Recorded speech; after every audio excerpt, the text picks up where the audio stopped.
హనుమ వలన ఎక్కడెక్కడ హనుమ నిలబడతారో అక్కడ చచ్చిపోయే వాళ్ళందరూ బతుకుతారు. అది ఆనాడు కాదు, ఆనాడు అన్నారు బ్రహ్మగారు, ఈయన ఎక్కడుంటాడో అక్కడ మంగళం, ఈయన ఎక్కడుంటాడో అక్కడ శుభం. హనుమతో ఉన్న గొప్పతనం ఏమిటో తెలుసా అండి? ఆపత్కాలమునందు కాంతారీషు భయేషు చ అని అగస్త్య మహర్షి చెప్పారు, వాల్మీకి మహర్షి చెప్పారు.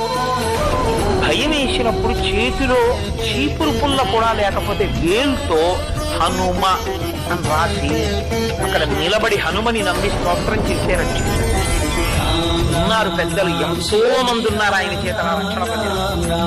ఆనాటి నుంచి ఈనాటి వరకు రామనామం చెప్పిన రామ భక్తుడైన వాణ్ణి, రాముని మీద విశ్వాసం ఉన్న వాణ్ణి చెనకలేరు. హనుమ సర్వదా కాపాడుతుంటారు అలాంటి వాళ్ళని.